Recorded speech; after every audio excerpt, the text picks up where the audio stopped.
Logo খবর সর্বশেষ সংবাদ উপজাতি ও সংখ্যালঘুদের রক্ষার জন্য নফপের আদর্শের সাথে কখনই আপোস করা যাবে না, বলেছেন কনরাড। ৭ এপ্রিল এই নির্বাচনে বিজেপির সাথে জোটবদ্ধ হওয়ার জন্য বিরোধীদের বারবার আক্রমণের সম্মুখীন হয়ে মেঘালয়ের মুখ্যমন্ত্রী কনরাড কে সাংমা বলেছেন যে তার দল এনপিপি আদিবাসী, সংখ্যালঘু এবং অন্যান্য সম্প্রদায়ের স্বার্থ রক্ষায় অবিচল রয়েছে এবং এটি বিজেপি নেতৃত্বাধীন এনডিএ জোটের জোট সরকারে থাকার কারণে তাদের আদর্শের সাথে কাউকে আপোস করতে হবে না। মঙ্গলবার সন্ধ্যায় দক্ষিণ তুরার আইন কলেজ মাঠে আগাথা কে সাংমার জন্য সমাবেশের পর গণমাধ্যমের সাথে বিশেষ আলাপচারিতায় মুখ্যমন্ত্রী এ কথা বলেন। বিজেপির বিতর্কিত ইস্যু এবং সেগুলির বিষয়ে এনপিপির অবস্থান নিয়ে গারো পাহাড় ভিত্তিক সাংবাদিকদের কাছ থেকে তার দিকে ছুড়ে দেওয়া প্রশ্নের উত্তরে কনরাড সাংমা স্পষ্ট করেছেন যে জোটে কাজ করার জন্য কাউকে অন্তর্ভুক্ত করতে হবে না। তার মতাদর্শ কারণ প্রতিটি দলের নিজস্ব মতাদর্শ আছে। যদিও আমরা এনডিএর অংশ হতে পারি, আমরা আদিবাসী ও সংখ্যালঘুদের স্বার্থ রক্ষার ক্ষেত্রে আমাদের আদর্শের সঙ্গে আপোস করি না এবং করব না। বিজেপি শাসিত রাজ্যগুলিতে খ্রিস্টান সহ সংখ্যালঘুদের উপর আক্রমণ ও নৃশংসতার ইতিহাসের দিকে ইঙ্গিত করা হলে এবং এনপিপি কিভাবে জাফরান পার্টির সাথে জোটবদ্ধ তা নিয়ে প্রশ্ন করা হলে মুখ্যমন্ত্রী বলেছিলেন যে তার দল সর্বদা উপজাতিদের প্রভাবিত করে এমন কোনো সমস্যা উত্থাপন করেছে এবং সংখ্যালঘু এবং নাগরিকত্ব সংশোধনী বিলের মামলাটি উদ্ধৃত করেছেন, যেখানে তিনি বলেছেন এনপিপি সর্বপ্রথম উত্তর পূর্ব এবং ৬তম তফসিল অঞ্চলগুলিকে অব্যাহতি দেওয়ার দাবি করেছিল। প্রধানমন্ত্রী অটল বিহারী বাজপেয়ীর যুগ থেকে আমরা ২-৫ বছরেরও বেশি সময় ধরে এনডিএ জোটের অংশ ছিলাম। লোকসভা নির্বাচনের জন্য এই সারিবদ্ধতা নতুন কিছু নয়। কিন্তু পি সাংমা আদিবাসীদের সুরক্ষা ও কল্যাণের ক্ষেত্রে কোনো বিষয়ে আপোস করেননি। গত ২-৫ বছরে যখন এটি হয়নি, এখন কেন হবে? আমরা কখনই আমাদের আদর্শ এবং নীতির সাথে আপোস করিনি, যা হল উপজাতি, খ্রিস্টান এবং সংখ্যালঘুদের সুরক্ষা, কনরাড সাংমা স্পষ্ট করেছেন এবং কংগ্রেস এবং টিএমসিকে প্রশ্ন করেছেন যে তারা এই নির্বাচনে প্রতিদ্বন্দ্বিতা করছে কোনো আদর্শে।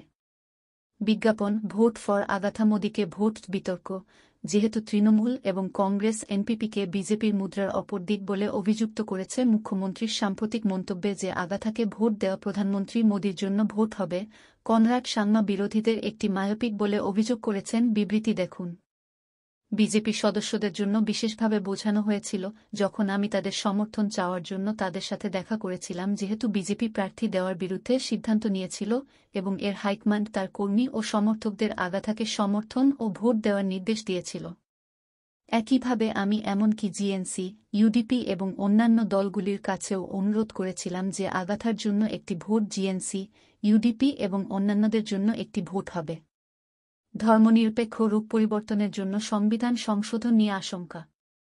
এনডিএ ৪০০ এমপির সংখ্যা ছুঁয়ে ফেললে বিজেপি ধর্মনিরপেক্ষ অংশকে সরিয়ে দিয়ে ভারতের সংবিধান পরিবর্তন করার এবং দেশকে হিন্দু রাষ্ট্রে পরিণত করার পরিকল্পনা করছে এমন আশঙ্কার মধ্যে মুখ্যমন্ত্রী কনরাড কে সাংমা আশ্বাস দিয়েছেন যে এনপিপি সহ কোনো দলই থাকবে না, নীরব যদি এটি কখনো ঘটে। সংবিধান ১০০ বারের বেশি সংশোধন করা হয়েছে, এমনকি কংগ্রেসের আমলে সংশোধনীও হয়েছিল। কিন্তু প্রশ্ন হল এই সংশোধনীটি আদিবাসী, সংখ্যালঘু এবং অন্যান্য সম্প্রদায়ের স্বার্থের বিরুদ্ধে যায় কিনা। যদি কখনো এটি আসে তবে এনপিপি চুপ থাকবে না, মুখ্যমন্ত্রী আশ্বাস দিয়েছেন। এমনকি খেয়া বাস্তবায়নের সময়ও আমরাই প্রথম পক্ষ ছিলাম যারা আমাদের আওয়াজ তুলেছিল। আমরা ৬ষ্ঠ তফসিল এলাকা এবং উত্তর পূর্ব এলাকা অব্যাহতি দাবি করেছি। যখনই উপজাতি এবং আদিবাসীদের সাহায্য এবং সুরক্ষার প্রয়োজন হবে, নপক তাদের জন্য থাকবে। ইউসিসি নিয়ে শঙ্কা ভিত্তিহীন। ইউনিফর্ম সিভিল কোড ইতিমধ্যেই উত্তরাখণ্ড রাজ্যে কার্যকর করা হয়েছে এবং সংখ্যালঘুরা এর লক্ষ্য হবে বলে আশঙ্কা করছেন। কনরাড সাংমা বলেছিলেন যে সেখানকার দেওয়ানি আইন তার আইনে স্পষ্টভাবে উল্লেখ করেছে যে উপজাতি জনগণ তাদের জমি এবং অধিকারগুলি এটি থেকে অব্যাহতি পেয়েছে। তিনি বলেন, আমি দেশের প্রধানমন্ত্রী ও স্বরাষ্ট্রমন্ত্রীর কাছে আমার অবস্থান পরিষ্কার করে দিয়েছি যে উপজাতি ও সংখ্যালঘুদের স্বার্থের জন্য ক্ষতিকর হলে আমরা কখনই সমর্থন করব না। ওয়ান নেশন, ওয়ান ইলেকশনের সমর্থনে মেঘালয়ের মুখ্যমন্ত্রী বিশ্বাস করেন যে দেশে একটি নির্বাচন হওয়াতে কোনো ভুল নেই। এক জাতির এক নির্বাচন হলে দোষ কি?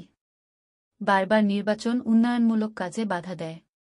আমাদের নিজের রাজ্যের দিকে তাকান, গত বছর আমাদের বিধায়ক নির্বাচন হয়েছিল এবং এখন সংসদীয় নির্বাচন চলছে। প্রতিবার নির্বাচনের সময় আমরা একটি একক কাজের বছরে 4 মাস নষ্ট করি।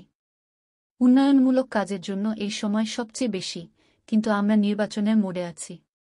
ওয়ান নেশন ওয়ান নির্বাচনের প্রস্তাব রাজ্যগুলিকে ব্যাপকভাবে উপকৃত করবে, কারণ এটি হবে 5 বছর ঝামেলামুক্ত।